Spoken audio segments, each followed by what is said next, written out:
Donc du coup, aujourd'hui, je vais vous parler donc de l'estimation de la probabilité de taux de survie chez un stock d'anguilles européennes dans un canal de drainage méditerranéen grâce à un suivi de capture, marquage, recapture long terme.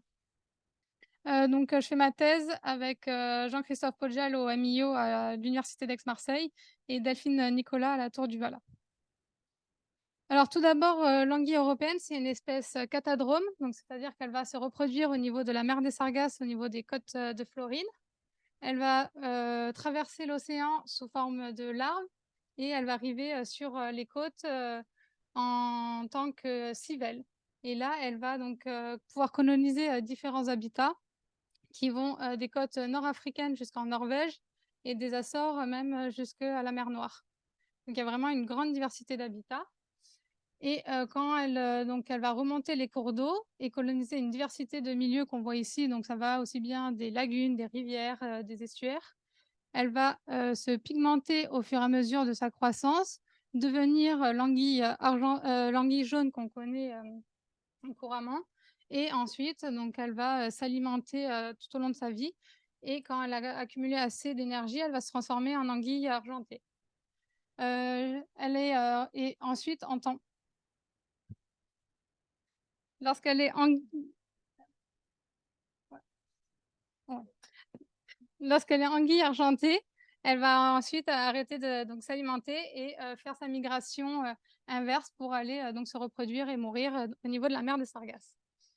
C'est une espèce qui est relativement plastique parce qu'elle a une durée de croissance qui varie selon différents caractéristiques, dont son aire de distribution. En effet, en Méditerranée, on va avoir plutôt une anguille argentée femelle au bout de 5 à 7 ans, alors qu'en Norvège, elle va pouvoir mettre plus de 20 ans à devenir anguille argentée. Dû à son cycle de vie, donc vous avez vu, qui est relativement complexe, elle est soumise à de multiples menaces, dont les infections, les obstacles, la dégradation physique et chimique de l'habitat, aussi par rapport au changement climatique. Et donc tout ça a entraîné en fait un déclin de la population qui, depuis les années 70-80, il y a une perte de plus de 90% de la population. Et elle a été classée donc, par l'ICN en danger critique d'extinction sur sa liste rouge en 2008. Et en 2007, il y avait même un plan, une réglementation au niveau européen, parce que voilà, il faut prendre des mesures de gestion vraiment sur toute une aire de répartition. Et en France, ça s'est traduit donc par un plan de gestion anguille. Et en effet, donc en France, on trouve l'anguille quand même dans la plupart de nos cours d'eau. Elle peut même remonter jusqu'à 1000 mètres d'altitude s'il n'y a pas d'obstacle. Et on voit qu'on a donc des fortes densités sur la façade atlantique. Il y a beaucoup d'études qui sont faites sur l'anguille au niveau de la façade atlantique, mais par contre, en Méditerranée, on a un manque de connaissances. Or, les lagunes méditerranéennes semblent très favorables à la production d'anguilles argentées. Et donc moi, c'est dans ce cadre-là que j'essaye de m'intéresser à mieux comprendre la croissance de l'anguille européenne en milieu lagunaire. Et dans le cadre de ma thèse, et donc plus particulièrement là, ici, le travail que je vais vous présenter, donc je m'intéresse au stade anguillette, anguille jaune à anguille argentée. Donc toute la phase, voilà, plutôt la phase continentale. Et j'essaye de mieux comprendre donc comment varient certains paramètres démographiques en fonction donc, du stade et du temps chez les anguilles. Donc pour ça, je suis donc basée en Camargue, à la Tour du Vala. Donc voilà, juste pour resituer, donc on est entre Montpellier et Marseille. Et il y a un canal de drainage qui est le principal apport d'eau douce de la plus grande lagune de Camargue, qui est l'étang du Vaccarès, qui est suivi depuis 2001 par donc un suivi de capture, marquage, recapture. Donc c'est une semaine par mois, toute l'année.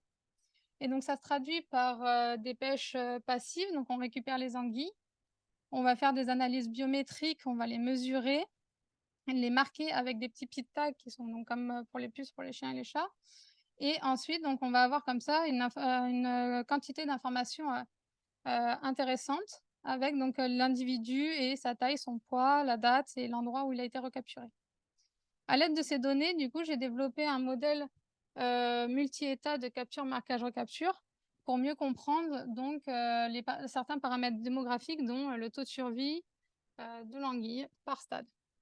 Donc ça se traduit par, en fait, on a donc l'anguille indifférenciée. Elle a une certaine probabilité de se transformer en anguille jaune ou elle peut rester anguille indifférenciée ou mourir. Et on a une certaine probabilité, donc là, PU, de la capturer. L'anguille jaune, on a la même chose, elle peut devenir soit anguille argentée, soit elle reste anguille jaune, soit elle meurt et on peut la capturer. Et pour l'anguille argentée, ben voilà, c'est soit elle reste anguille argentée, soit elle meurt et on peut la capturer avec une certaine probabilité. Donc, c'est en traduction, matricielle, donc voilà, ça nous donne une matrice de transition. On peut avoir donc les différents états, des anguilles qui dépendent donc de l'état, précédent et au niveau donc, où on a obligé par exemple, on ne peut pas passer, de l'anguille, indifférenciée à l'anguille argentée. Il faut obligatoirement, biologiquement parlant, qu'elle passe par le stade, jaune. Et ensuite, pour, donc, l'observation de matrice, on a, ben, la matrice d'observation, pardon, on a donc, une certaine probabilité de soit capturer notre individu ou non. Et donc là, je vais vous montrer quelques résultats, mais ce sont des résultats donc qui sont en cours, donc qui sont potentiellement encore, changeables. Mais, c'est pour vous montrer, voilà, ce que peut apporter ce type de modèle, nous, dans notre projet. Donc pour, j'ai regardé en fait, en variation annuelle et saisonnier parce que du coup le cycle de vie de l'anguille dépend, ben, au cours du temps en fonction des années, mais aussi en fonction des saisons. On a plutôt normalement une dévalaison, donc les anguilles qui recherchent à retourner à la mer plutôt en automne. C'est pour ça que j'ai regardé donc, comme ça, les données au niveau, saisonnier et donc on voit qu'on a quand même des différences selon les stades avec, des stades, jeunes, donc anguillettes et anguilles jaunes qui sont plutôt, avec des taux de survie élevés, alors qu'on a donc, des taux de survie qui sont plutôt faibles pour les anguilles argentées et pour la probabilité de détection, on a, du coup, une probabilité qui est plus forte pour les anguilles argentées et que pour les jeunes stades et ça pourrait se traduire par le fait que justement ces individus, eux, cherchent à bouger, cherchent à sortir du système et donc on peut, plus facilement, les détecter. En revanche, donc le modèle, il a mis une probabilité de transition qui est constante en fonction du temps et du stade. Ça veut dire que voilà, il y a pas de différence, selon une année, pour les changements de stade et donc ça a été choisi via le critère de WAIC. Concernant, les variations annuelles, là, on voit que justement, le modèle sélectionné, c'est celui qui varie en fonction du stade et du temps. On retrouve bien donc des taux de survie qui sont quand même plus faibles pour les individus, argentés et des probabilités de détection qui sont plus élevées pour ces individus-là. Donc ça confirme un peu notre hypothèse qui est que finalement, c'est peut-être aussi, ça traduit peut-être une limite du modèle qui ne différencie pas les migrations permanentes et la mortalité, et encore plus dans le cas du coup justement de ce stade-là qui est que les anguilles, elles cherchent à sortir du système, donc en fait, elles seraient plutôt avec une migration permanente. Concernant la probabilité de transition, des différents stades, on voit qu'elle reste relativement faible et malgré tout, constante au cours, des années et en fait, ces paramètres démographiques, ils nous ont permis après de pouvoir faire des estimations, d'abondance, des anguilles en fonction de leur stade. Donc, le graphique, qui est représenté, tout à droite, c'est, l'effort de pêche en fonction du temps parce qu'on voit que justement selon les suivis qu'il y a eu au niveau, du canal, on avait des efforts plus ou moins importants et donc grâce, aux probabilités de détection en fonction des stades, on a pu, déterminer donc, les nombres de captures par unité d'effort et on voit que justement on a des différences, selon, les stades et ça, c'est assez intéressant, surtout que voilà, donc le stade argenté a l'air d'avoir une abondance qui est plutôt constante, qui fait sens parce que, bah, justement, ces individus ne sont pas amenés à rester dans le système, mais eux cherchent à sortir du système. Donc voilà, donc pour finir, on se demandait, quels, certains paramètres démographiques variaient en fonction du stade et du temps. Et donc là, on voit que ce type de modèle, qui est donc un modèle multi, état, de capture, marquage, recapture, nous permet d'aborder des informations sur, bah, la démographie, des anguilles et en plus de pouvoir derrière faire des estimations aussi d'abondance et donc de mieux connaître la population dans un milieu lagunaire. Et après, derrière, on pourrait en plus faire des modèles de dynamique de population. Merci de votre attention.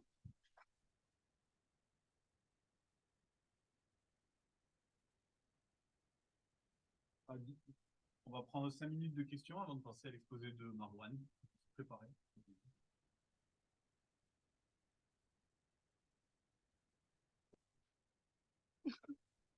Oui, l'histoire intérimaire. Bah, vas-y.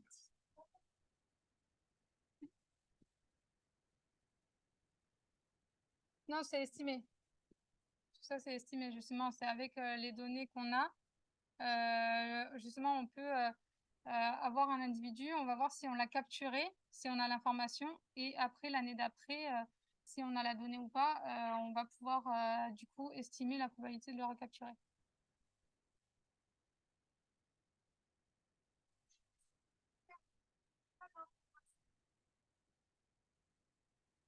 Non.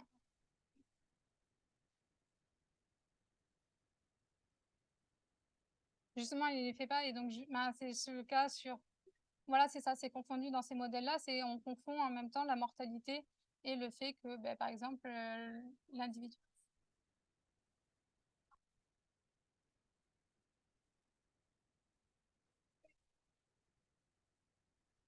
Ouais.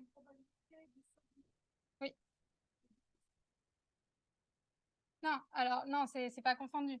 On a, en fait, quand on va avoir, par exemple, on va pêcher l'individu. Donc là, on sait qu'on l'a capturé. Ensuite, l'année d'après, on va pas le recapturer. Et dans 2 ans après, on va le recapturer.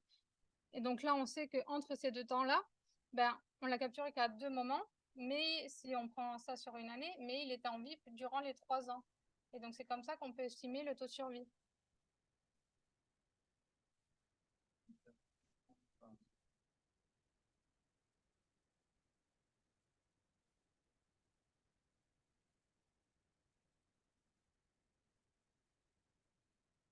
Non, parce que on est dans une réserve et donc il n'y a pas de pêcheurs.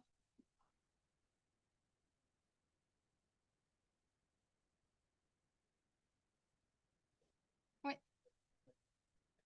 oui,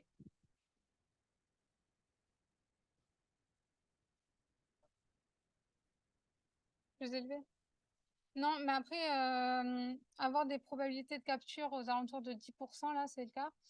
C'est ce qu'on trouve généralement. Donc, c'est pas très étonnant. Après, les taux de survie, justement, ils sont plutôt élevés parce que on va avoir ben, un individu qui va être capturé, j'espère, en 2005, puis en 2010. Donc, en fait, il va être capturé que 2 fois. Mais on sait qu'il a été en vie, en fait, durant ces 5 années-là. Donc, il a des taux de survie relativement élevés. Donc, c'est tout ça.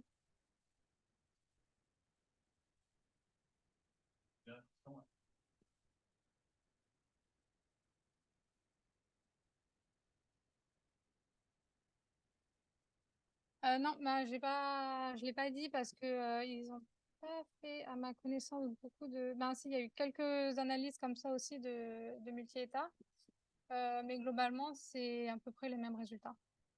Je pense que c'est la même chose. Merci Amélie. Ouais, c'est pour les questions, c'est passer le micro dans la salle, parce qu'ils n'entendent pas les questions.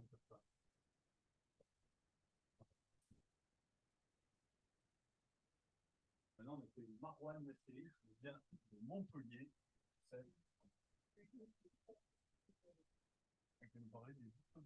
Ça marche, ça? Non.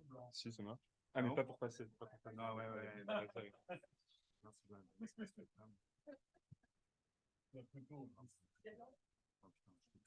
Ah, suspense, ouais. Avec les touches, avec les touches. Ouais, ça marche. Bonjour, je vais faire l'exposé en anglais parce que c'est plus facile, tous les mots. Et... Non, mais non, non, non, mais bah, rien que l'anglais pour le dire en. Alors, bah voilà, I'm going to tell you about the optimization of litter size in a long-lived capital breeder, the polar bear.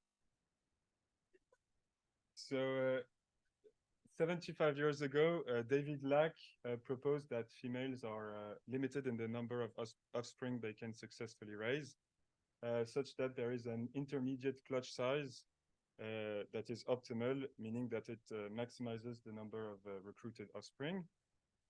He also in his initial hypothesis, this optimal litter size was common to all females in the population. That's why it's called the common optimum hypothesis.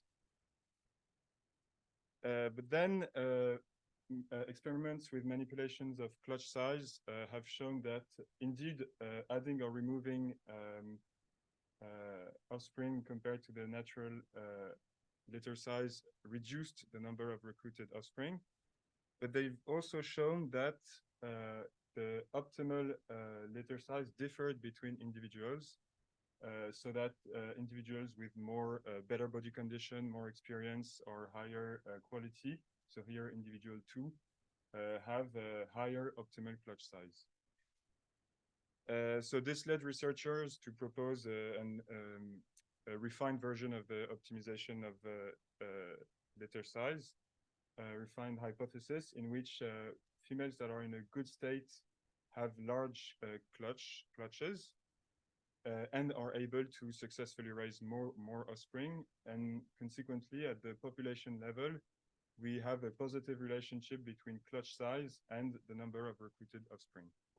And this is called the state-dependent optimization hypothesis because the optimum depends on female state. So both these hypotheses, the simpler one and the more complex one, have received empirical support over the last decades. But interestingly, very few studies have investigated the optimization of clutch size or litter size in large carnivores, probably because it's much harder to get data than it is in passerine birds or rodents.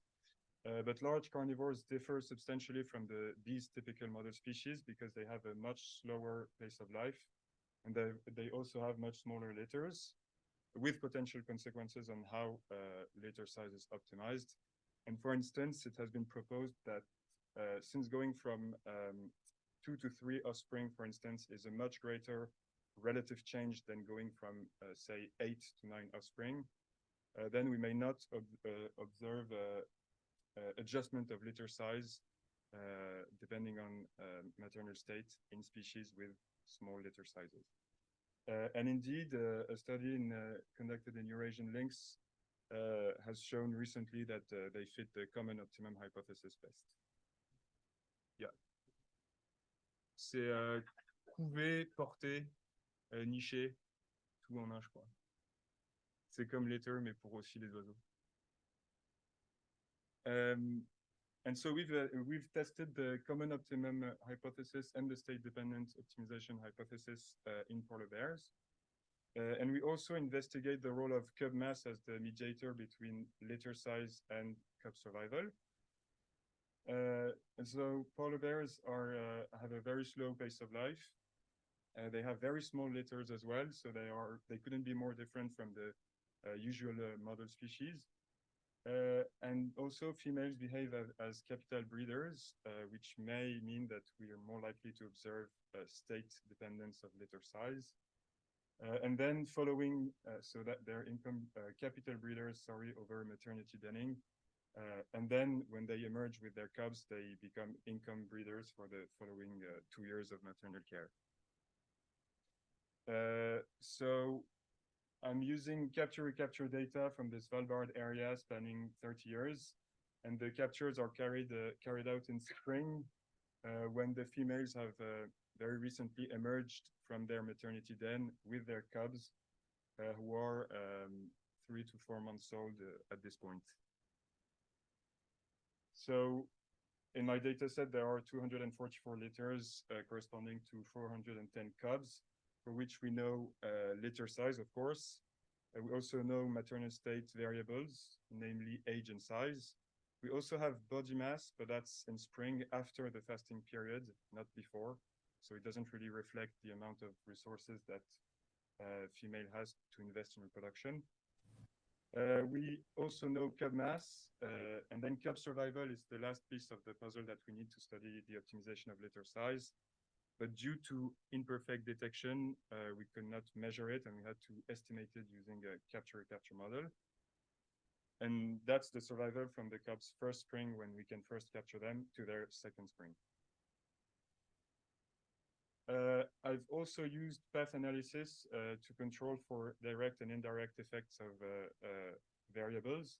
So to illustrate, say we model litter size as a function of maternal age and maternal size.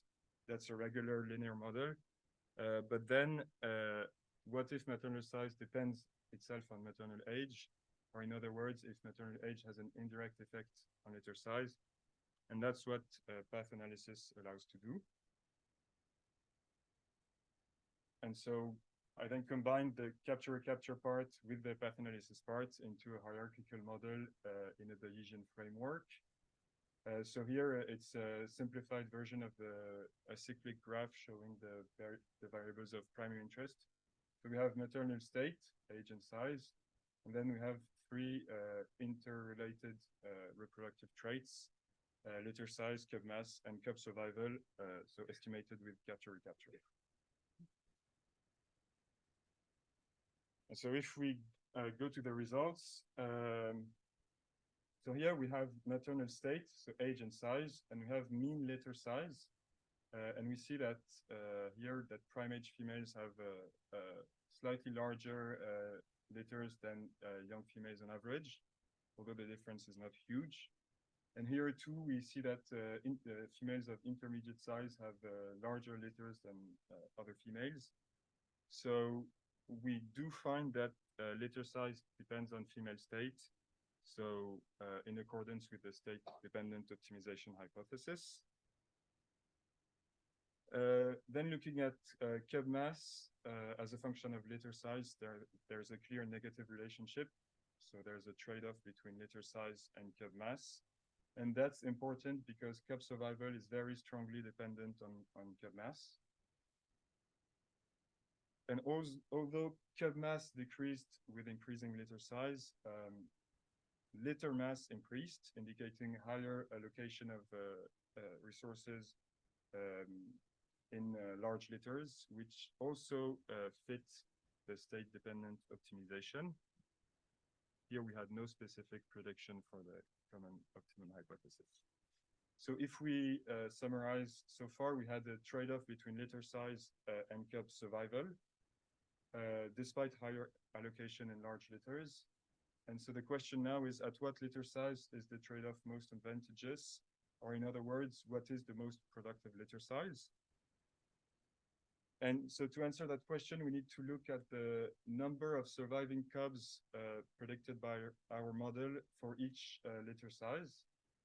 And so while we see that productivity increases between singleton and twin litters, we can't really tell anything about triplet litters because of how few of them they were. So we can't really decisively support or confirm either one of the predictions, unfortunately. So the low number of triplet litters was a bit annoying, but then one question is, why were they so few? And one possibility is that oftentimes the sensitivity to environmental conditions is greater in larger litters. So when they're more susceptible to environmental conditions, which may increase the variance in productivity of triplet litters, which is bad for fitness on the long run. So maybe females adopt a conservative bet hedging strategy to minimize risk and have smaller litters instead of triplet litters. I think I'll skip that for the sake of time. So in conclusion, when we go back to our predictions, there seems to be more support for the state-dependent optimization hypothesis. So I guess that's the one we keep. Merci.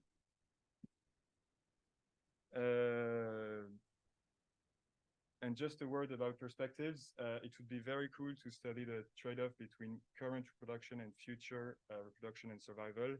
And so to consider that the optimization of litter size occurs over the entire lifetime of the individual, not within a single breeding attempt. Unfortunately, the data are too sparse to do that in polar bears. And also a bit related, it would be cool to study whether the length of interbirth intervals affects litter size and vice versa. And that's something I hope I can do before the end of my PhD. And with that, I thank you for your attention.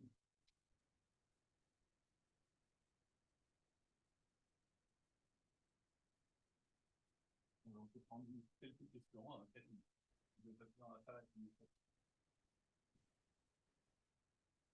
Pour les gens, 11 minutes. Shall we ask questions in En français, French? c'est or- bien. okay. Just asking. Je suis pas sûre d'avoir bien compris. Je suis pas du tout dans le monde animal. J'ai cru comprendre que les femelles, elles choisissent d'avoir Non, un nombre d'enfants. Est-ce qu'elles en tuent à la naissance? Comment ça se passe? Alors, J'ai pas l'idée, compris. c'est pas vraiment qu'elles choisissent au sens délibérément comme ça en faisant un calcul, mais que c'est on se dit que la sélection devrait avoir amené des comportements ou des ajustements physiologiques ou des mécanismes quelconques qui font que la taille de portée est ajustée. Juste comme la sélection naturelle a tendance à faire émerger des choses qui augmentent le succès reproducteur des individus. Ou alors, c'est des comportements qui ont été sélectionnés de sorte qu'elle tue par exemple, elle fait 3 bébés, elle se rend compte que ça va pas être possible de les allaiter. Peut-être que ça a été sélectionné, qu'elle en élimine un, par exemple. Mais il y a, au stade où on regarde un peu en démo comme ça, de loin, il n'y a même pas nécessairement besoin de rentrer dans le mécanisme, puisqu'on se dit, logiquement, quelque chose devrait avoir émergé pour faire ça. Un comportement, ou alors juste quand elles sont maigres, en fait, il y a une partie des œufs qui ne s'implantent pas, des trucs comme ça.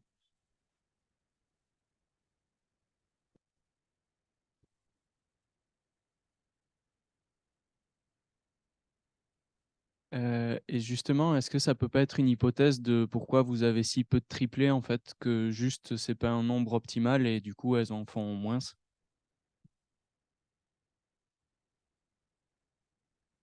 Oui, oui, oui. Juste au bout d'un moment, avec 30 ans de données, on se dirait qu'il y a, et avec la variabilité dans la qualité des individus et la gamme de conditions corporelles des différents individus et tout, on se dirait qu'il doit y en avoir quand même qui sont en suffisamment bonnes conditions pour en avoir 3 et pas avoir besoin d'en éliminer et être capable de les faire survivre. Donc oui, mais peut-être que ça suffit comme explication, mais moi je trouve ça quand même étonnant d'en avoir si peu sur 30 ans de données, tu vois.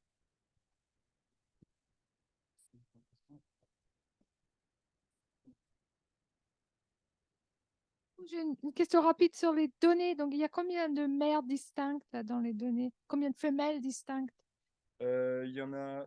Là, il y a 244 portées et il y a 210 femelles différentes. Donc, si la question c'est s'il y a beaucoup de. Il n'y a pas de répétition beaucoup. Il n'y a pas des portées des différentes années pour la même femelle? Très peu. Il y en a, mais parce que sinon, ça aurait été cool de prendre en compte l'autorépétition. Mais et ça s'explique comment? Parce qu'elles ne sont pas suivies ou est-ce qu'elles vont ailleurs ou...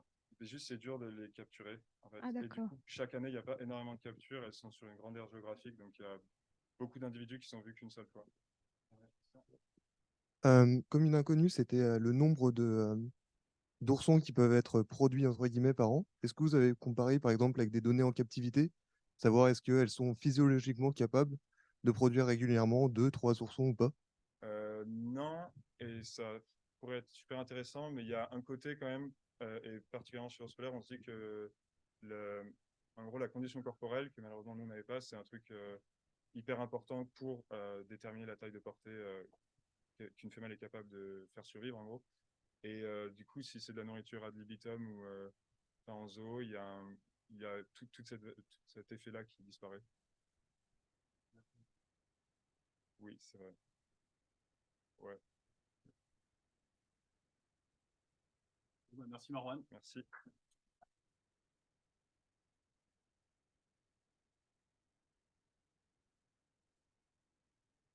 C'est dans le fichier.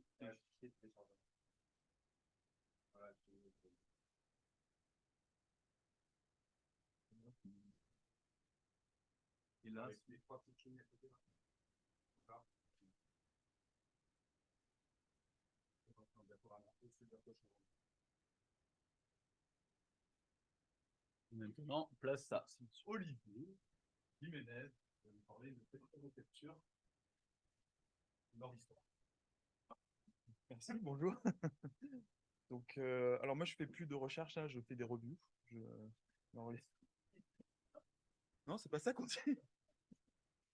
Donc, je me suis dit, tiens, j'arrive à un moment où je peux faire une review sur les captures et captures parce que je travaille dessus depuis une quinzaine d'années. Et bah alors, les captures et captures, c'est ça, mais maintenant, vous savez tous ce que c'est. Et toutes, on marque les individus, on les recapture, et puis des fois, il y en a qui sont marqués, d'autres pas, on estime une probabilité de détection. On peut les marquer physiquement ou bien on repère leurs tâches, par exemple, comme sur les tigres dans la colonne de droite. Voilà. Donc, il faut les marquer individuellement pour pouvoir dire quelque chose. Et puis, je me suis dit, tiens, alors c'est une présentation qui date d'il y a 4 ans. Donc, j'ai fait une review de 2009 à 2019. Depuis, je l'ai mise à jour, mais je n'ai pas les résultats encore. Donc, c'est 10 ans de capture-recapture dans la littérature pour voir un peu qu'est-ce qui sort en termes de questions en écologie, mais aussi de méthodes qui sont utilisées en capture-recapture. Donc, on va commencer par les questions écologiques. Qu'est-ce qui sort de cette revue, hein, de ces 5000 papiers qu'on a regardés? Et parce que l'écologie, c'est ce qui motive un peu, en particulier pourquoi on est là aujourd'hui. Hein. Les questions en écologie. Alors, qu'est-ce qu'on a? Ah, elle est là-haut la question. Donc, vous devez deviner ce que c'est. Mais moi, je m'en souviens plus. Mais j'ai envie. Je la vois pas non plus. Ah, on ne va pas la bouger, elle est figée, c'est ça. Non, tu peux effacer, tu peux la Voilà. masquer. Ah, voilà, c'est ça. Faut En pas plus, j'avais un super titre. Depuis les processus jusqu'au patron, On peut penser à chaque et on revient. Je fais ça, je fais ça à chaque fois. Mais non, mais on peut le masquer quand même. Non, mais, ouais, mais en fait, elle est figée. Là, il est figé comme si elle était déjà en C'est Linux, ça. Non. Ouais. Donc, bon, bah, du coup, ça a cassé mon effet. Mais en gros, le titre, c'est des processus non, des patrons au processus. Et non, pas vice-versa. Ça. Et tu reviens au patron. Donc, dans les années 80, en fait, ce qu'on voit dans la littérature, hein, c'est qu'on travaille beaucoup sur l'estimation d'effectifs, combien il y en a. Ça, c'est les années 80. C'était bien, les années 80. Après, on est passé au mécanisme. Qu'est-ce qui fait que les effectifs varient dans le temps et dans l'espace? Donc, on a essayé de comprendre la survie. Donc, vous avez eu des exemples tout à l'heure avec Amélie et Marwan. Et la reproduction. Et puis, on a commencé à regarder les transitions entre États reproducteurs, par exemple. Ça, c'est ce que vous avez vu tout à l'heure. Le recrutement, combien il y a d'individus qui rentrent dans la population, le taux de croissance, migration, dispersion, enfin plein de choses. Donc ça, c'était les années 2000, ça nous a vachement occupé. Et puis, là, récemment, on est revenu aux effectifs parce qu'on a mis la composante spatiale dedans. Donc là, tout le monde s'excite maintenant sur estimer les effectifs, mais en spatial. Voilà. Et puis, en fait, même, on revient sur ça parce que c'est du spatial pour estimer les effectifs, mais aussi on met la survie dedans. Donc on boucle la boucle, si vous voulez. Enfin, vous pouvez pas le voir parce que vous n'avez pas le titre, mais on boucle la boucle, en fait. Voilà, donc des modèles spatialement explicites, il y a des modèles intégrés qui combinent plein de types d'informations. Voilà, les types de modèles qu'on utilise, donc pour le coup, c'est plutôt des vertébrés, des animaux, hein. Mais il y en a de toutes sortes, hein, des mammifères, reptiles, oiseaux, amphibiens, poissons. Donc ça, c'est dans les 5000 papiers qu'on a analysés. En gros, c'est surtout ça. Il y a peu de plantes, finalement. Elles ne bougent pas beaucoup, on n'a pas trop de mal à les recapturer. Encore que... Ah, Yann, il fait une présentation aujourd'hui cette semaine. Donc, qu'est-ce que c'est que les questions quelles sont les questions qu'est-ce que c'est Quelles sont les questions qu'on étudie, qu'on travaille avec les modèles de capture et capture, donc en écologie, d'après cette revue? Ah. Donc, c'est donc en épidémio, surtout, comment on regarde la dynamique des virus, comment la circulation des virus, avec les méthodes de capture et capture en conditions naturelles, on peut étudier ça. Qu'est-ce qu'on regarde aussi? On essaie de quantifier et documenter les menaces sur la biodiversité, l'impact du climat, de la pression des pH, il y a plein d'autres pressions. On regarde des questions en écologie évolutive, comme vous l'avez vu juste avant, hétérogénéité individuelle, les compromis de traits d'histoire de vie, la sénescence, et plein d'autres questions super existantes en écologie évolutive. Écologie du comportement, ça c'est un peu moins répandu, mais il y a des questions en écologie du comportement qu'on peut attaquer avec les captures et captures. L'idée, c'est que c'est en conditions naturelles, en fait. Donc, on a besoin de boucher les trous quand on ne capture pas les individus. C'est ça l'idée. Et puis, en gestion de population, ce qui inclut la conservation avec des questions de base du genre combien il y en a, comment la population croît, l'effet des prélèvements sur la survie, ce genre de choses. Voilà. Donc c'est plein de questions comme ça qu'on peut attaquer avec ces modèles et ces méthodes de capture et capture, et ces protocoles aussi. Alors les méthodes maintenant, une fois qu'on a fait les questions en écologie, quelle méthode on utilise? Et là non plus, je me souviens. Ah ouais. C'est bien. Peut-être qu'elle laissait comme ça, non? Laisse comme ça, parce que sinon à chaque fois, ça casse mon truc. Je commence à en avoir marre. Non, mais c'est bien comme ça. Donc, une chose qui se dégage beaucoup de tous les papiers qu'on voit, c'est cette tendance récente à utiliser les méthodes non invasives de marquage. Donc, traditionnellement, on a commencé par les oiseaux, en fait, et on leur mettait des bagues.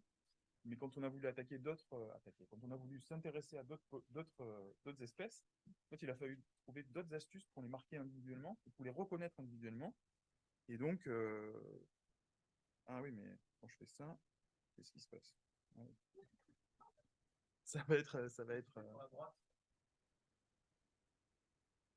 Ah ouais. Ah, là, j'ai fait à gauche.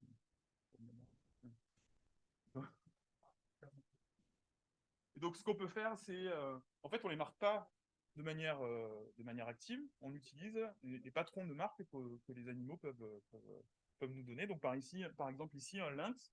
Donc, en haut, vous avez un individu et en bas, c'est un autre individu. On le repère à des patrons de tâches qui ne se perdent pas ou qui ne changent pas dans le temps. Enfin, c'est une hypothèse qu'on fait. Hein. Et comme ça, on peut dire, bah, l'individu qui est en haut, on l'a recapturé et c'est pas le même que celui en bas qu'on a recapturé. Donc, c'est deux individus différents.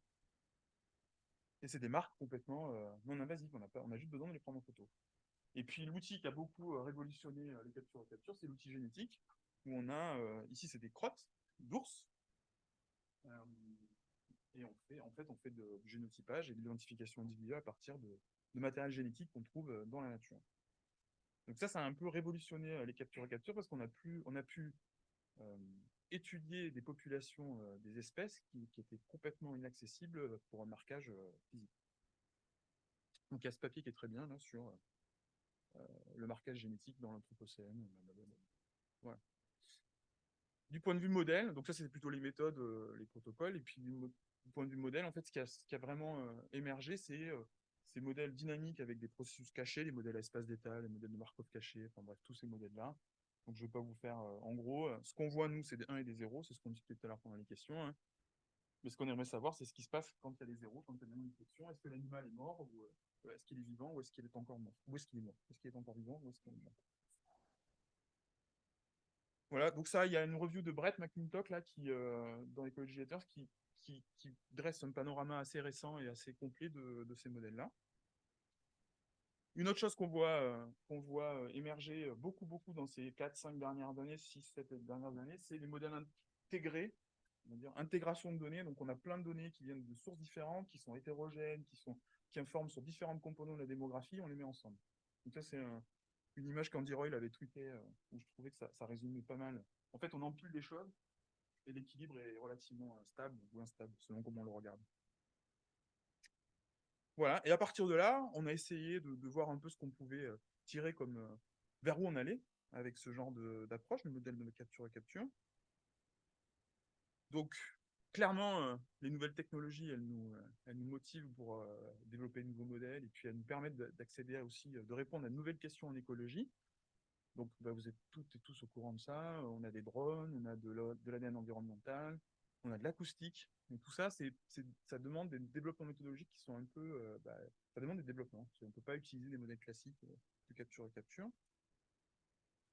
On a toujours besoin d'avoir des protocoles de récolte de données qui tiennent la route. Hein. Donc ça, c'est un extrait d'un papier, un peu une référence dans le domaine de Jean-Dominique Le Breton de 92, où en gros, il faut toujours avoir un statisticien pas loin. Bon, on pourra en reparler. Mais il y a toujours des papiers qui sortent sur comment la théorie de l'échantillonnage, comment on fait pour aller récolter des données sur le terrain. C'est toujours quelque chose qui est important et il ne faut pas le masquer par une technologie qui se développe et qui va très vite. Ce qu'on peut voir aussi, c'est un développement des populations vers l'écologie des communautés. Donc ça, il y a Frédéric qui est dans la salle qui a pas mal œuvré là, et puis Maud Carway qui était en thèse avec nous et qui a fait pas mal de choses dans sa thèse sur cette idée de passer des captures à capture à l'échelle population. à l'échelle d'une communauté. Il y a une tendance de passer, c'était des modèles qui étaient en temps discret, hein, pour plein de raisons, on pourra en reparler. Et de plus en plus, on voit des choses sortir en continu, avec des avantages et des inconvénients, hein. L'inconvénient, c'est peut-être la complexité des modèles, et les avantages, c'est que on répond à d'autres questions auxquelles on n'arrivait pas à répondre avant. Le passage au spatial, je l'ai déjà évoqué, hein, c'est quelque chose qui explose là. On avait cette information, on capturait les individus, que ce soit physiquement ou pas physiquement, et on avait des coordonnées géographiques, mais on n'utilisait pas en fait. Ou alors on discrétisait un peu comme Amélie a montré avec quelques sites, mais on n'allait pas plus loin que ça. Et ça a explosé au début des années 2010, on va dire. Voilà, et ce papier de Andy là, qui fait la revue de ces modèles-là. Voilà. Et puis on peut combiner encore plus d'informations. On le voit, il y a plein de papiers qui sortent où on utilise, il y a plein de types d'informations différentes qui sont analysables avec des modèles de capture-recapture. Et souvent, ce qui ressort, c'est les modèles Markov cachés, modèle espace d'état, modèle Markov caché. Donc il y a même des auteurs qui suggèrent que ces modèles de Markov cachés, c'est peut-être la façon la plus naturelle d'aller analyser les données de capture-recapture. Voilà, et ce qui ressort, le dernier truc qui ressort aussi, c'est que les capture-recapture, c'est un endroit assez sympa, c'est une micro-niche, hein, dans l'écologie. Mais il y a eu assez tôt des échanges entre des gens qui venaient de disciplines différentes. Et c'était pas mal, je trouve. Et c'est en particulier des gens qui venaient du climat, des gens qui venaient de l'écologie, des gens qui venaient des stats, des gens qui venaient du calcul. Et puis récemment, des gens qui viennent de l'intelligence artificielle. Et tout ça, c'est grâce à des workshops. Alors peut-être qu'il y a 10-15 ans, non, mais vous étiez pas tout seul, en gros, il y a 15 ans, les workshops, on n'en faisait pas, quoi. Il n'y en avait pas beaucoup. Aujourd'hui, ça explose. Il y a plein de workshops qui explosent. Et c'est une des façons de faire que ce cycle-là, ces échanges entre les gens se passent. Voilà, j'ai fini. Merci.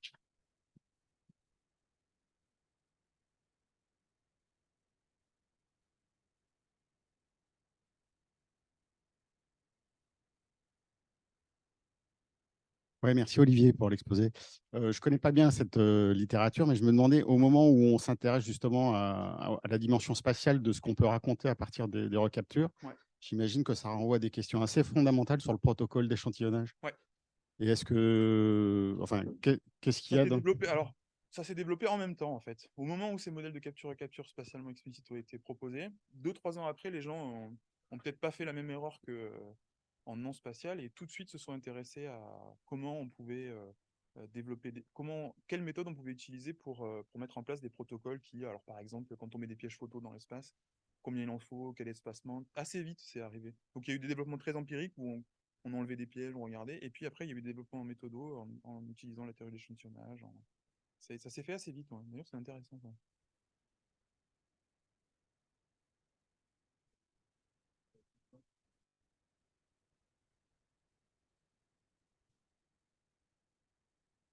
Ouais, moi, j'étais curieux sur quelles données amènent à avoir un besoin de modèle continu dans le cadre de capture-recapture. Ouais. Continue. Typiquement des données opportunistes en fait, où tu récoltes pas les données à des intervalles de temps déterminés à l'avance. Donc ça va être du grand public qui t'envoie des données et avec ça, soit tu discrétises, tu vois, des intervalles de temps. Donc on aura un exposé de Léa qui est par là. Soit tu discrétises et tu essaies de faire comme tu peux pour revenir à des modèles discrets, soit tu les analyses avec des modèles un peu plus futés, quoi, un peu plus malins. Mais la question, c'est vraiment les coûts-bénéfices, quoi. Il y a Pascal qui avait une question, je crois. Ah non, mais j'avais pas vu qu'il y avait Rémi.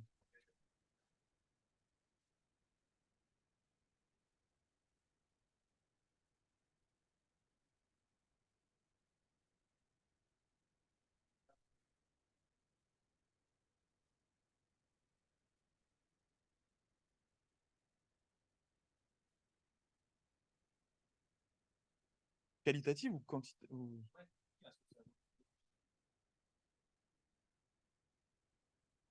Oui, surtout sur les aspects tendance, en fait. Je pense que c'est parce que à l'époque, on faisait des estimations ponctuelles sur une année ou deux, une population. Maintenant, ce qu'on a, c'est des modèles, on a des vrais modèles de dynamique de pop derrière, ce qui n'existait pas à l'époque avec ces approches à espace d'état, où tu les connais bien. Donc, pense elle est là la valeur ajoutée. C'est que maintenant, on peut mettre des modèles de dynamique des pop dans lesquels on estime les effectifs, mais on a aussi les tendances, et puis on a des mécanismes derrière pour aller tester si ces variations sont dues à un effet de la densité de dépendance ou pas. Je pense qu'elle est peut-être là, la valeur ajoutée. Elle est sûrement là, la valeur ajoutée. Oui. Est-ce que tu as lu les 5000 papiers entièrement ou tu les as fait lire par une IA? Alors, oui, non, oui, non et oui. C'est-à-dire, les résumés, je les ai scannés assez. Ouais, je les ai scannés. C'était l'été, j'avais rien à faire. Mais que les résumés, titre et résumé. Enfin, titre, et quand le titre était dans le scope, j'allais au résumé, quoi. Et sinon, après, j'ai fait un truc que je ne vais pas montrer, mais des trucs classiques d'analyse de résumé, où tu sors des mots-clés, tu sors des thèmes, des analyses de topics. Donc, oui, un peu. Et il sort des grands thèmes, mais c'est pas. Voilà, il sort des grands thèmes. Bon, je l'ai pas là, mais je pourrais vous le montrer. Il y a 10 grands thèmes qui sortent sur 10 ans. Fini pour cette première session. Amélie, Marwan et Olivier.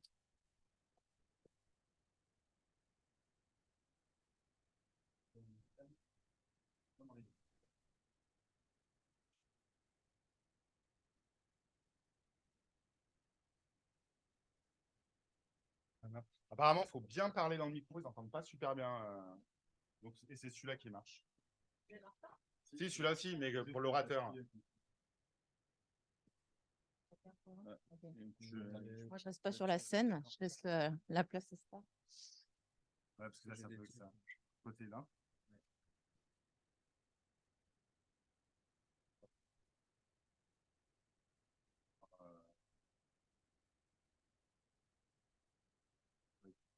Ouais, voilà. Je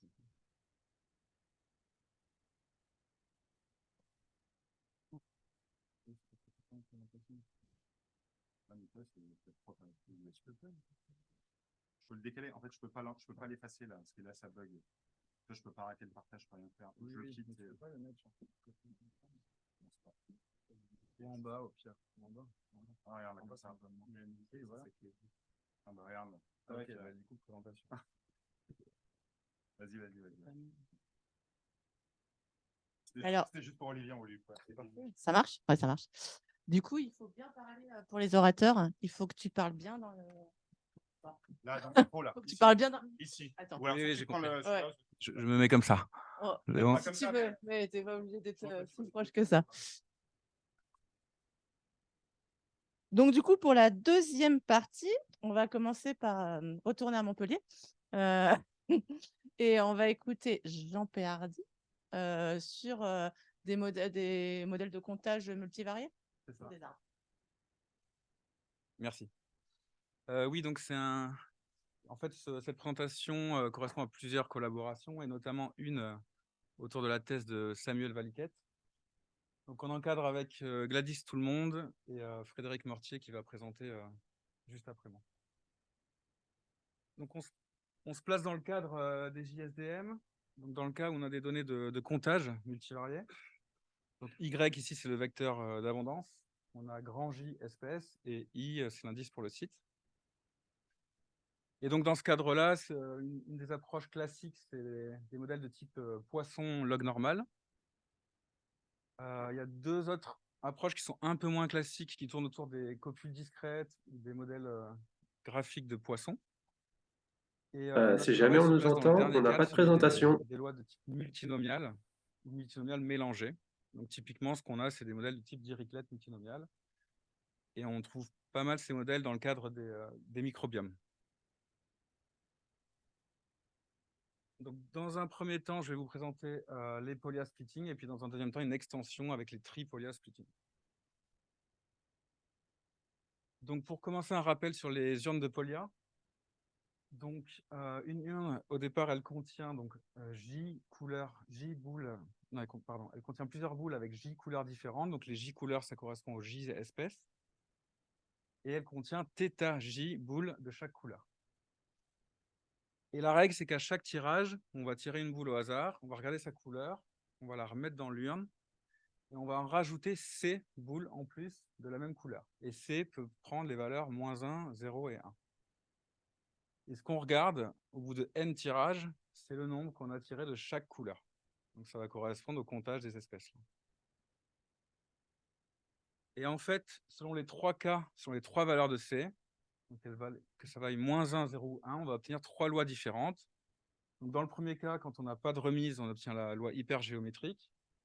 Dans le deuxième cas, on a un cas indépendant à chaque tirage, et là, c'est la loi multinomiale. Et dans le troisième cas, on a la Dirichlet multinomiale quand on renforce la couleur qu'on a tirée. Donc, ce qui est pratique avec le cadre des polias, c'est qu'on a un cadre assez général qui permet d'inclure tous ces cas dans une seule écriture.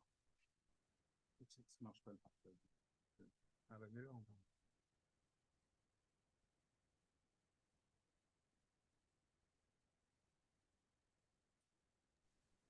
C'est bon. Voilà pour les polias. Ce qu'on fait maintenant pour finir de définir ce modèle, on va partir du principe que le nombre de tirages n'est pas fixé, parce que dire ça, ça voudrait dire que l'abondance totale de nos J-espèces serait fixée. Donc on suppose qu'elle est aléatoire, cette somme totale. Et on va supposer qu'elle suit une certaine loi L. Et donc je note entre 2 barres la somme du vecteur Y, donc l'abondance totale de mes J-espèces. Et du coup, mon modèle se représente en 2 parties. Une loi donc, pour l'abondance totale des J-espèces, L, et ensuite une loi de Polya qui répartit ce total dans les J-espèces, avec des paramètres θ1, θ2 jusqu'à θj. Un exemple de ce type de loi, on va avoir par exemple une négative binomiale pour l'abondance totale, et ensuite une multinomiale pour la répartition. Et si on fait ça, en fait, on tombe exactement sur une loi négative multinomiale. Et donc, je représenterai ces lois avec ces graphiques. Donc, la loi en entrée au-dessus qui est la loi de la somme, et ensuite la loi qui est en dessous, c'est la répartition. Alors, quelques propriétés de ces lois, donc je ne peux pas toutes les présenter. La principale, c'est la seconde. En fait, on peut voir que la log vraisemblance se décompose. Donc, comme on l'a vu juste avant, la probabilité jointe, elle se décompose en la probabilité de la somme et la probabilité de la répartition, sachant la somme. Et donc, vu qu'on a un produit, à la log vraisemblance, on obtient une somme, et on va pouvoir estimer séparément la loi de la somme et la loi de la répartition.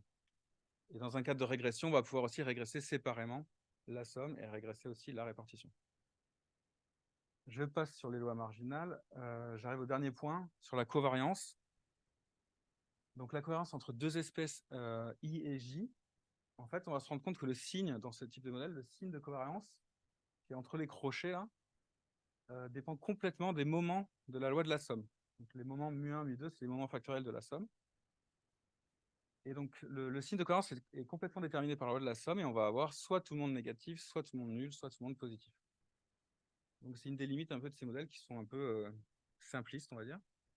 Et en fait, si on va un cran plus loin, on peut déterminer le modèle graphique. Donc, ce que j'entends par modèle graphique ici, c'est je m'intéresse aux indépendances entre les espèces. Donc, s'il n'y a pas d'arête entre les nœuds, c'est que les espèces sont indépendantes. Et inversement, s'il y a des arêtes, c'est qu'elles sont dépendantes. Et donc, ce qu'on peut montrer pour ce type de modèle, c'est qu'il existe une seule loi, telle qu'on obtient à gauche le modèle vide, le graphe vide, c'est-à-dire tout le monde est indépendant. Et pour toutes les autres lois, on obtient le graphe complet, à droite, c'est-à-dire toutes les espèces sont liées. Donc voilà un peu pour ces modèles de base. Et on va maintenant, alors juste dans une slide en plus, c'est pour dire qu'on peut relier ces modèles à la théorie neutre. Donc si on regarde maintenant notre vecteur de comptage comme un processus dans le temps, un processus de mort-naissance, donc avec des taux d'immigration, de reproduction, de mort, et qu'on rajoute à ça une hypothèse de théorie neutre. Donc si je résume ici, on va dire que les espèces sont équivalentes en termes de taux de naissance et de mort. Donc dans les équations, c'est ce que j'ai écrit en vert. En gros, les taux vont se ramener à des taux qui dépendent de la somme totale, de l'abondance totale de mon vecteur d'abondance. Et dans ce cas-là, ce qu'on a pu montrer, c'est que sous ces hypothèses, la loi stationnaire, c'est exactement une loi Polya splitting, comme je vous ai présenté juste avant. Donc voilà pour ces modèles de Polya, et maintenant on va les complexifier avec des structures d'arbres. Donc je vais juste vous présenter les modèles sous la forme de ce schéma à gauche. Donc vous voyez maintenant, la répartition, elle ne se fait pas juste en un seul coup, elle se fait en plusieurs étapes. Et donc on va avoir une Polya qui va séparer au départ entre les deux groupes, le groupe 1, 2, 3 d'un côté et le groupe 4, 5 de l'autre. Et puis ensuite, quand on est dans le groupe 1, 2, 3, une nouvelle loi de Polya qui permet de séparer entre les 3 espèces 1, 2, 3. Et de l'autre côté, à droite, ce sera pour le prochain. Et, donc, et à droite, une autre poulia qui permet de séparer entre les espèces 4 et 5. On conserve les propriétés que je vous ai présentées avant, c'est-à-dire celles de décomposabilité de la vraisemblance sur l'ensemble des nœuds internes de cet arbre. Donc, on va pouvoir estimer séparément dans ce modèle tous les sous-modèles qu'on a à chaque nœud interne. On a plus de paramètres, donc plus de flexibilité que les modèles précédents, et notamment sur la structure de covariance. Si par exemple je regarde la covariance ici entre des espèces qui sont dans le premier groupe 1, 2, 3, je vais avoir des structures comme celle que je vous ai présentée juste avant, puisque c'est un modèle simple, on va dire. Par contre, si je me place dans le cas où je prends une espèce du premier groupe et une du second, donc 2 et 5, eh bien, la covariance entre ces deux espèces, il va falloir remonter à l'ancêtre commun dans l'arbre pour la trouver. Et donc, potentiellement, on va pouvoir changer de signe. Si on regarde un exemple de ce type de modèle qui est bien choisi, on va pouvoir même obtenir de l'indépendance dans un des deux groupes, ici entre 4 et 5. Et contrairement à ça, dans l'autre groupe 1, 2, 3, on a de la dépendance. Et entre les deux groupes, on a aussi de la dépendance. Donc, si on simule ce modèle et qu'on réestime un peu les corrélations, voilà la matrice qu'on obtient. Et du coup, on voit bien que le carré en bas à droite est vide, puisque ça correspond à l'indépendance entre 4 et 5. On peut, dans certains cas, caractériser le modèle graphique. Là, je vous ai mis un exemple un peu joué, où on va obtenir non plus, comme tout à l'heure, un modèle vide ou complet, mais quelque chose entre les deux, et avec des flèches en plus. Et donc là, typiquement, on a que 2 et 3 sont indépendants. Donc ça pourrait correspondre à un cas où on a deux proies qui sont 2 et 3, et puis Y1 qui est le prédateur. Et en fait, on se rend compte que quand la somme des deux proies augmente, le prédateur augmente aussi. Et enfin, une des propriétés de ces modèles, on peut contracter les arbres, c'est-à-dire qu'on peut ramener une séparation qui était au niveau 2, la ramener au niveau 1. Et ça, c'est vrai si et seulement si on a une égalité de paramètres. Donc là, entre le paramètre père et la somme de ses fils. Voilà, donc ça peut être utilisé dans des tests ou peut-être si on commence à rechercher l'arbre. Voilà, j'arrive au bout. Et donc, Frédéric, qui va passer juste après, vous me présentera une application donc, de ces modèles-là.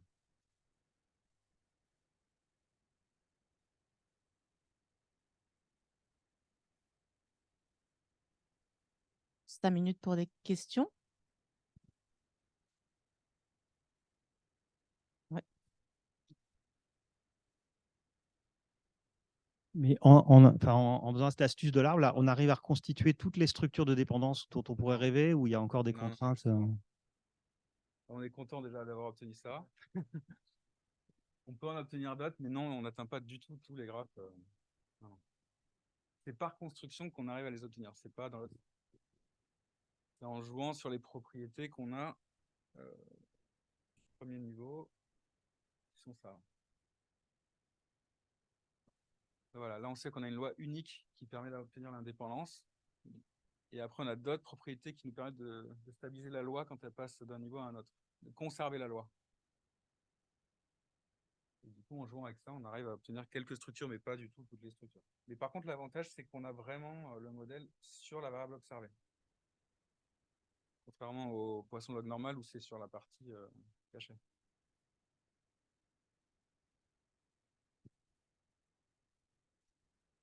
Moi, j'ai pas bien compris à quoi ça correspondait écologiquement, entre guillemets, le splitting entre deux groupes, en fait. Genre à quel... L'arbre qui est dans... Bah, en fait, du coup, ici, là, pourquoi on a séparé Y1 et Y2 et Y3, en fait? Ça, on va le voir dans la présentation qui suit. Je me disais. En gros, ce qui va être utilisé, c'est la phylogénie. Là. Je spoil un peu.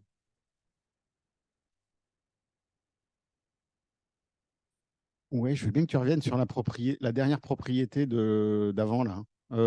Simple, dans le cas simple dans le cas simple, avant de passer en arbre. Tu dis que celle d'avant, je crois encore. Tu dis que voilà, la covariance entre deux abondances de deux espèces différentes, le signe de cette covariance ne dépend que de la loi de la communauté, c'est ça? C'est surtout de la loi de la somme. La loi de la somme, oui. Pardon.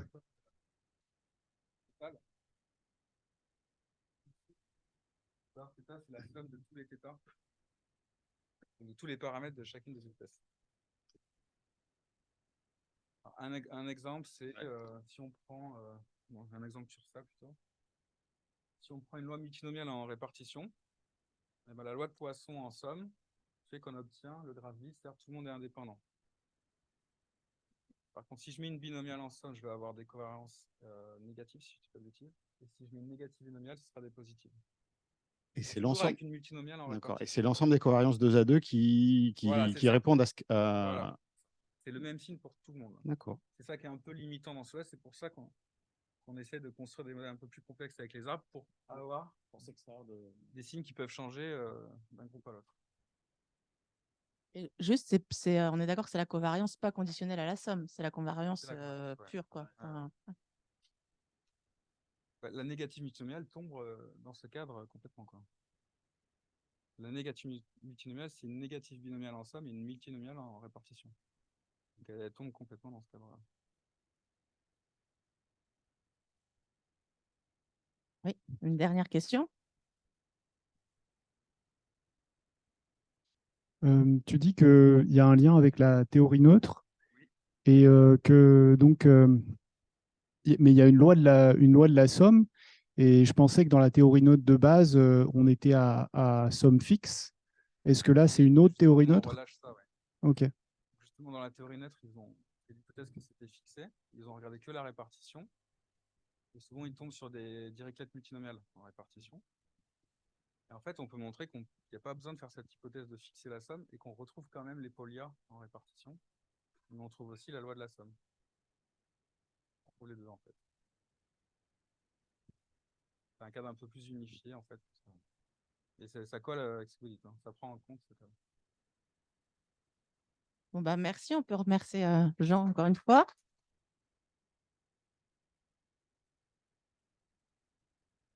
Je pense que maintenant, on va voir la mise en œuvre sur les arbres tropicaux. C'est ça? Oh.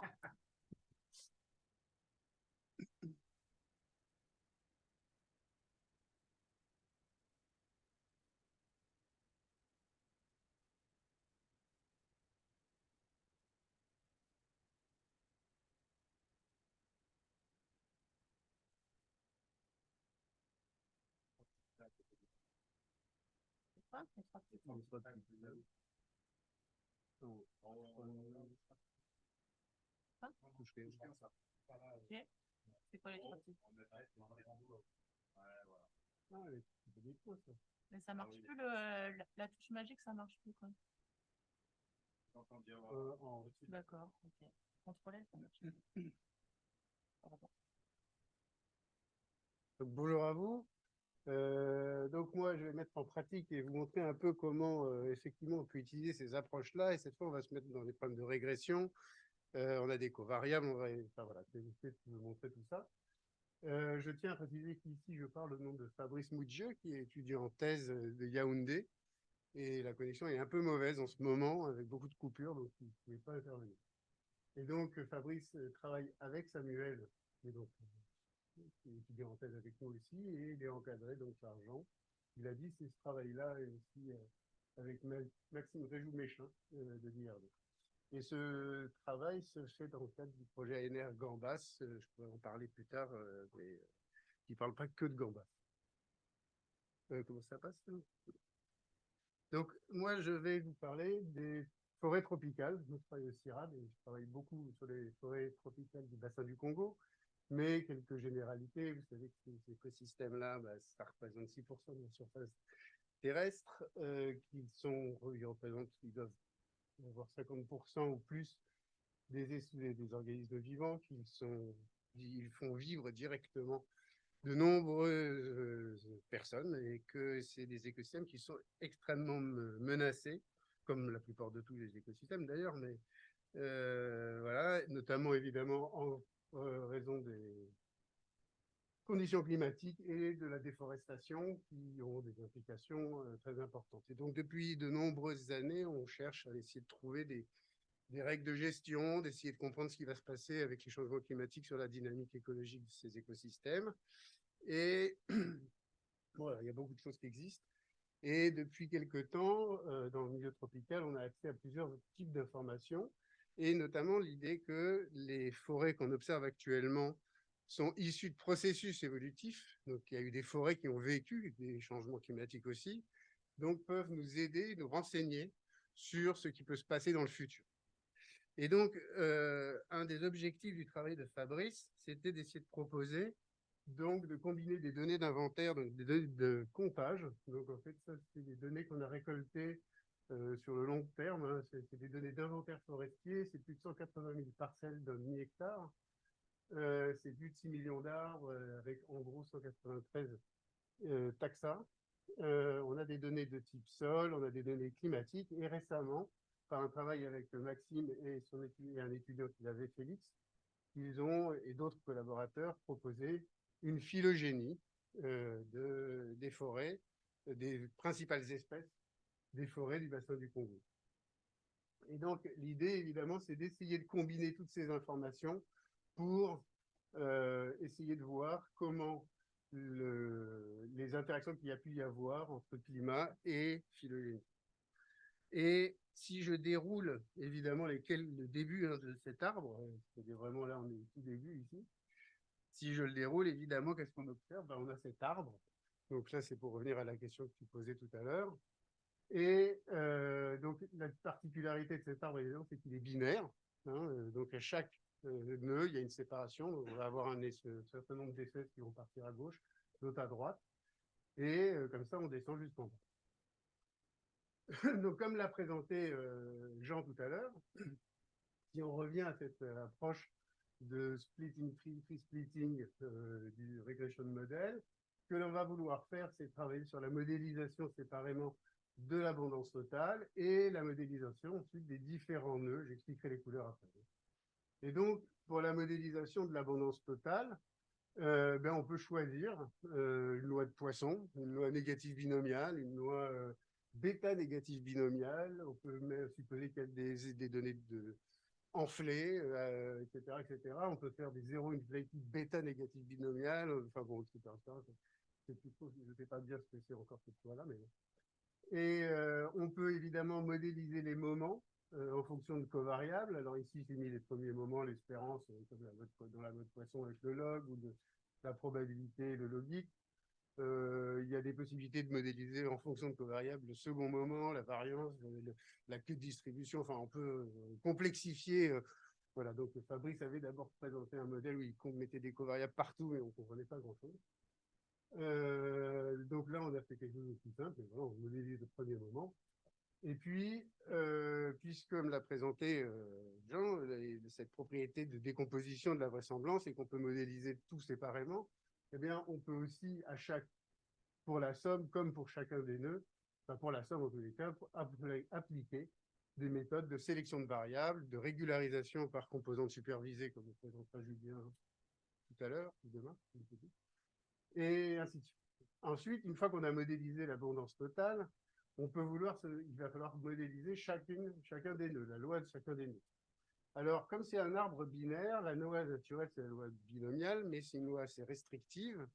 Et la loi bêta binomiale est beaucoup plus souple, permet d'avoir des fonctions, des formes en cloche, des formes en U, des descentes à droite, donc des oppositions de présence d'espèces, etc. Et il s'avère que donc cette bêta binomiale, on peut la voir aussi comme une loi multinomiale Dirichlet en dimension 2.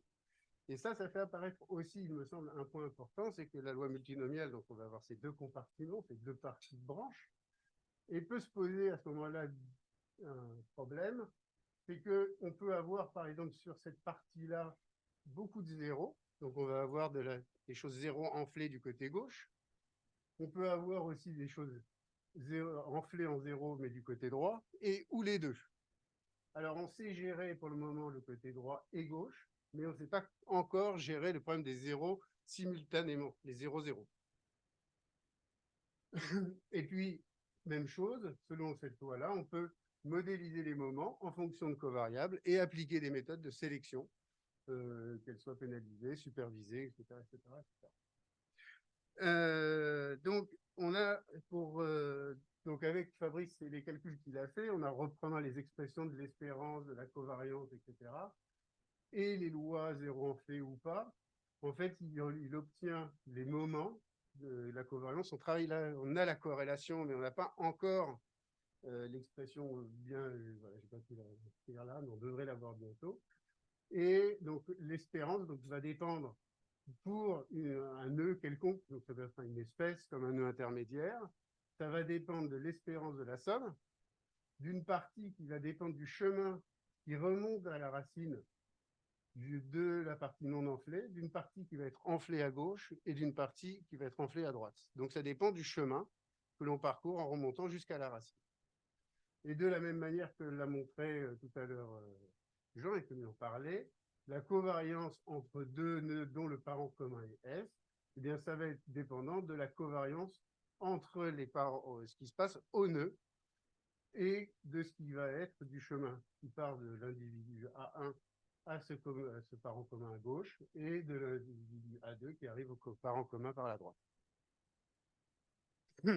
Donc, je reviens sur quelques résultats. Bon, c'est encore préliminaire, mais voilà, donc je reviens sur ces données. On a 190 000 points, plots d'un demi-hectare, agrégés, sur des grilles de 5 km par 5. Donc, à la fin, on va conserver 1571 unités statistiques. Ça n'a pas tellement de sens d'aller prédire l'abondance d'une espèce à un demi-hectare près. Hein. Il faut un peu agréger. Quoi. Et on a pour le moment conservé, mais on peut en avoir beaucoup plus que ça, 3 covariables qui vont résumer 2 choses. La première, c'est qu'ils vont opposer les régions fraîches. En Afrique centrale, pour moi, frais, c'est toujours très chaud. Mais, des saisons plus fraîches, avec des saisons sèches, fraîches, voilà, et des zones qui sont avec des fortes évapotranspirations, donc typiquement les zones gabonaises, toute la côte ouest, et le nord de la RCA, par exemple. La deuxième covariable, c'est un gradient, représente un gradient de saisonnalité, et le troisième, et ça c'est un problème, pour des problèmes de structure, c'est un vrai truc, c'est problématique, c'est la température, et notamment liée aux températures maximales dans l'année. Et puis on a conservé, mais ça c'est assez classique, un offset pour tenir compte de l'effort d'échantillonnage. Donc, qu'est-ce qui est ressorti? Donc, je vous ai dit, on avait quelques modèles possibles ici. Donc, voilà, Fabrice a fait tourner tous ces modèles. Et finalement, il a conservé la loi pour la somme, c'est une loi négative binomiale. On aurait pu faire de la sélection de variables. Bon, là, on en a 3, c'est pas vraiment très de problème. Et pour les nœuds, en fait, les nœuds gris, donc le 1 et le 6, c'est une loi Dirichlet multinomiale, simple. Tandis que celles qui sont en rouge, c'est des lois zéro enflées à gauche. Et en fait, vous voyez pourquoi. Je ne sais pas, c'est peut-être pas assez gros ici, mais ici c'est clair. En fait, on se retrouve ici avec des espèces qui sont très anciennes. Et donc, finalement, c'est des choses qui vont être très, très disparates dans l'espace. Et donc, il va y avoir beaucoup de zéros, tandis que ça, c'est des grands groupes taxonomiques qui n'ont pas encore, voilà, qui sont globalement très abondants sur l'ensemble de la zone. Voilà, donc voilà. Et puis alors quelques résultats. Donc on peut calculer sur l'espérance le long d'un chemin les effets d'échelle de chacune des covariables. Et donc ça c'est un exemple où on voit par exemple que la variable qui est très influente, très négativement influente semblerait être, bon, je peux vérifier encore tout ça, mais, la variable température, ce qui n'est pas très bon signe, puisque les températures prévues en 2050 ou 85 dans les scénarios les moins pessimistes ou les plus optimistes, comme vous voulez dire, c'est plus 4 degrés. On est capable aussi de regarder la structure de dépendance de la covariance, donc ça ne m'intéresse pas la valeur, parce que ça peut dépendre de la variabilité, voilà. Mais on peut regarder les signes de la covariance et voir que, par exemple, les voilà, cette espèce-là, les Olacacea, sont plutôt corrélés avec les rosiers, les azétiques, et ainsi de suite. Donc, d'un point de vue biologique, je pense que ça intéresse. Et on a fait une très rapide comparaison de modèles entre celui que l'on propose en supposant que toutes les espèces sont indépendantes en prenant des négatifs binomiales chacune des espèces. Et puis, on a utilisé le joli package de PLN modèle pour essayer de comparer et de voir. Alors ici, on a pris une variété, c'est pas complètement honnête, hein, parce qu'ici, on met une structure de dépendance full, complète, sans mettre d'informations a priori, alors que ça, je pense que ça, c'est une chose importante. Mais ce qu'on peut voir, c'est que finalement, ce modèle-là ressort très clairement comme étant bien meilleur, mais surtout, plus que être meilleur, parce qu'on n'a pas encore regardé des problèmes de prédiction, de dépendance spatiale, des choses comme ça, ce qui est plutôt important, c'est de voir que l'arbre phylogénétique peut vraiment apporter de l'information. C'est plutôt ça le message ici que j'ai envie de ressortir, plutôt que de dire que c'est mieux que. Voilà, alors quelques conclusions de ce qui est intéressant. Donc, c'est une approche, comme l'a dit déjà Jean, une approche alternative à l'approche par modélisation des couches latentes. On travaille sur la dépendance au niveau des espèces. Et puis surtout, faire estimer une loi de poisson, un modèle de régression poissonnière, ça c'est facile à faire avec R. Enfin, tous ces modèles-là existent, et comme ça se parle, il suffit d'avoir des choses, on sait tout faire, et tous les codes existent, on n'a pas à reprogrammer tout ça.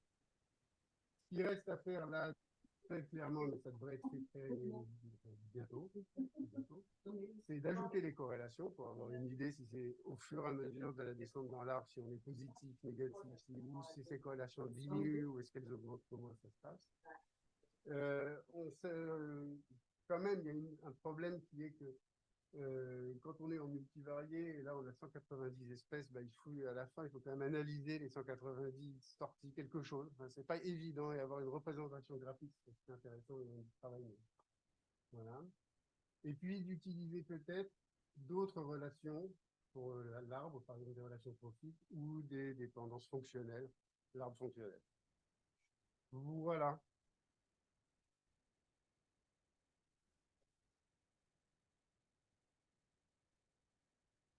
Est-ce qu'il y a des questions?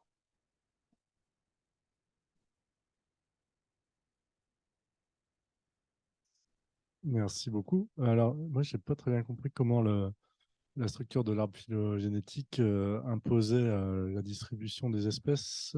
Notamment, je n'ai pas compris, là, je vois add correlation, justement, si deux espèces proches dans l'arbre avaient tendance à avoir, selon ce modèle, ça donnait un impact sur la potentielle, le fait, avait tendance à être présente ensemble sur le site ou pas. Et notamment, du coup, c'est lié à moi la manière que je connais dans ces modèles d'abondance jointe d'inclure la phylogénie, c'est de dire que la phylogénie, c'est une partie de la covariance dans la réponse à l'environnement, dans les modèles type Ovaskainen.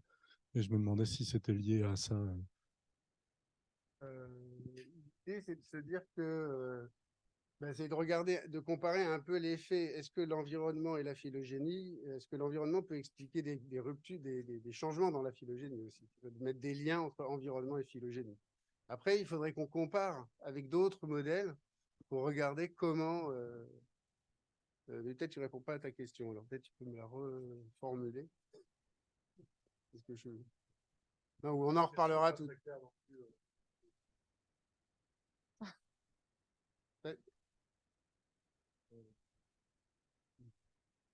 Ouais.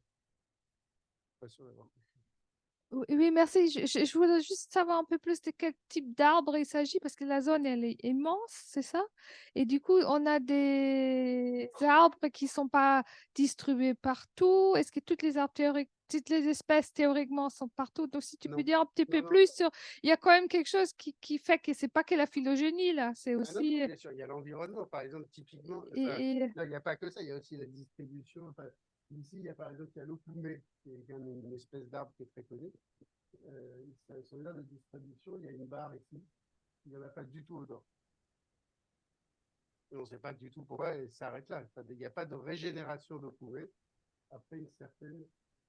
C'est clairement lié à des raisons climatiques, géologiques, voilà. Mais voilà. Donc, non, il y a des espèces qui sont présentes au Gabon, d'autres qui sont présentes ici. Il y a des liens entre ces espèces parce qu'elles font partie des mêmes familles. Et voilà.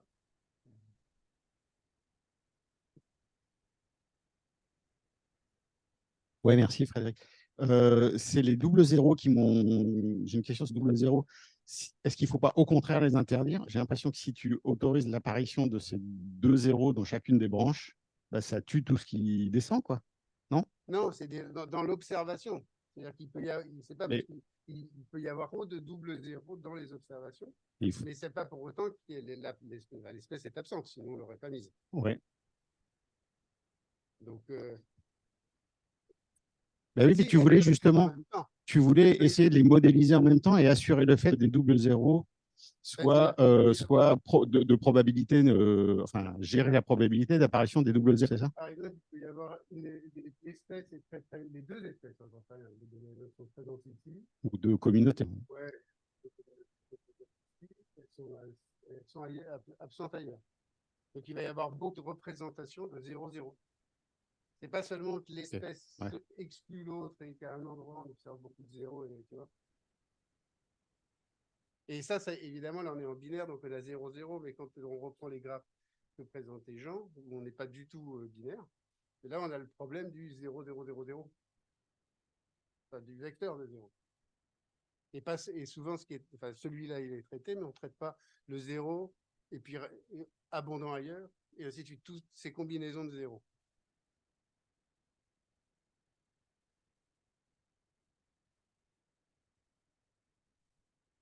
Je pense que ça va être la dernière question. Faut qu'elle soit bien. Je sais pas si elle sera bien.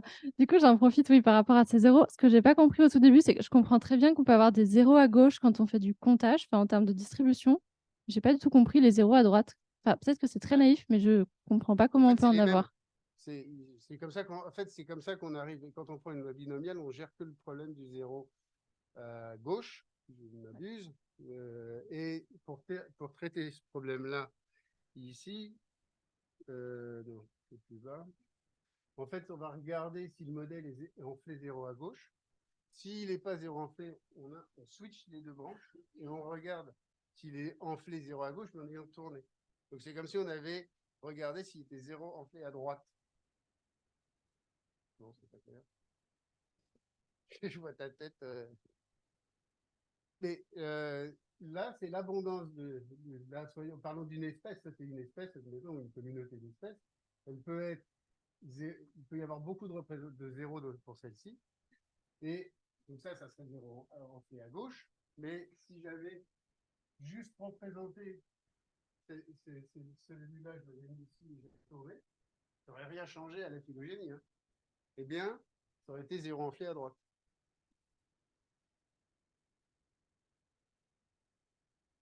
En fait, c'est 0 enflé d'un côté. D'un côté, parce qu'on ne sait pas le faire sur les deux. Je pense qu'on peut remercier à nouveau Fred.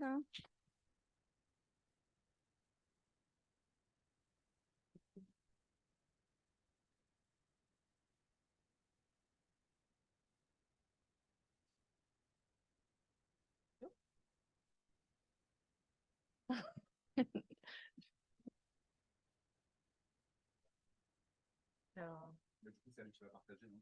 oui. Anna, tu nous entends à distance, là? Oui, parfait. Et vous? C'est à distance, en fait. Est-ce que vous m'entendez? Elle est là. Ah. Tu peux parler ou pas? Je suis en train.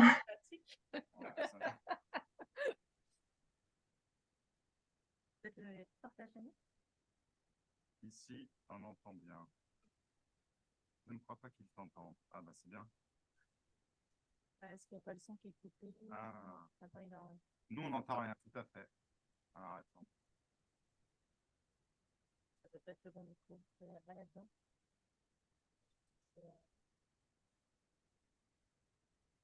Là, si là, je peux plus y aller là. Parce qu'en fait, ça a bugué. Cette barre, là, je peux plus l'agrandir. Là, j'arrête le partage et il ne revient pas en mode normal.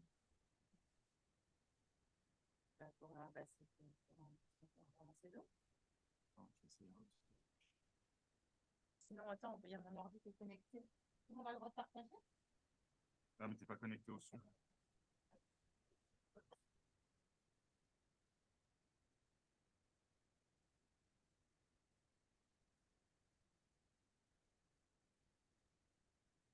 prendre après ça.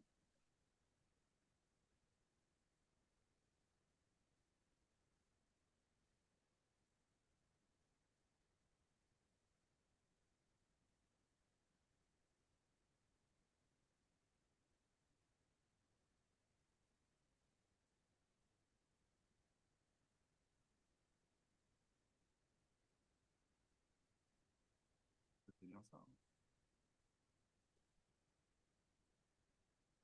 Je tente de quitter. Je ne sais pas si ça élimine tout le monde, quoi. Ah non, on va. Non. Ah, toi, t'arrives. Toi, t'arrives. Pourquoi j'arrive? Ah bah, toi, t'es 2 heures après tout le monde. Oui, bah,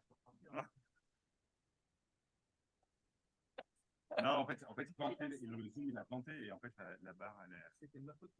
Exactement. Ah, pourquoi tu le prends mal? Attends, si je peux faire ça, je vais juste quitter la réunion et je vais mettre par exemple un heure.